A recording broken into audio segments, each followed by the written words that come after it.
وبقول لكل عروسه وعروسه مقابلين على الجواز لازم الاتنين يتعاونوا مع بعضيهم في كل حاجه، مش ضروري حاجات غاليه. الدنيا بتبدا حبه حبه. انا بقول له انا هديك الاوضه نوم واوضه اطفال وركن او انتريه، وهديك المله هديه. المله بتعدي ال1000 وحاجه، 1000 ونص، 1000 وحاجه، فانا بديهم له هديه. ده انا بحب الشغل واحب اباشر، وانا اللي بنزل اشتري الخامات كلها.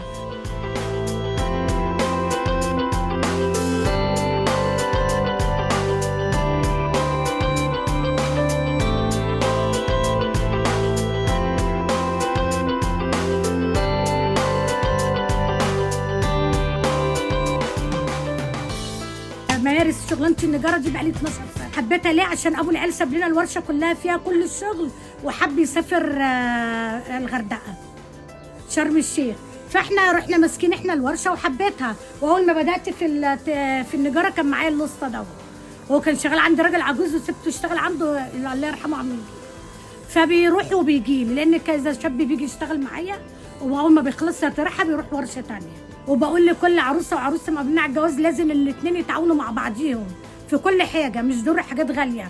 الدنيا بتبدا حبه حبه. انا بقول له انا هديك الاوضه نوم واوضه اطفال وركن او انتريه، وهديك المله هديه. المله بتعدي ال1000 وحاجه، 1000 ونص، 1000 وحاجه، فانا بديهم له هديه. انا ام لثلاث ابناء الحمد لله، دي كلهم كويسين وعايشين عيشه مرتاحه وربنا يزيدهم يا رب. اما انا بحب الشغلانه دي، انا بحب اشقى واحب اصرف على نفسي. هما بيجيبوا لي كل حاجه، بس انا بحب اجيب اللي نفسي، يبقى معايا فلوس كده واجيب اللي نفسي. ولادي كويسين الحمد لله. بداتها بقالي 12 سنه الشغلانه دي. جت معايا اللي هي حصل ظروف انفصال بيني وابو اولادي، بس هو راجل محترم جدا، واللي حصل ان احنا مفيش بينا تفاهم، وابو الاولاد يقرب لي من ناحيه الام والاب، واحنا عيلتنا معروفه كان هنا كلهم كويسين ومحترمين.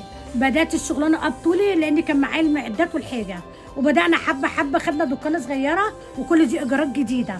وبعد لما بدات اهو الحمد لله باخد حاجه اكبر بقى في ايجار جديد بردك. اتمنى ان انا تبقى حاجه بتاعتي انا، لان ببقى لو صاحب البيت في بقى قال لي تعالى امشي ببقى محتاره اروح فين بحاجتي. لا شغلنا 100 على 100. الركع الصنيع، وانا طالما متابعه الحاجه في السروخه والغيره التقيل واخد مسامير وحاجات مظبوطه، الشغل بيبقى عامل زي الحديد. انا ممكن اقف لك على كومودينو دلوقتي او اقف لك على تستريحه. كلهم بيحبونا، بيقولوا لنا الله ينور، لانهم عارفين شغلي وشغل ولادي.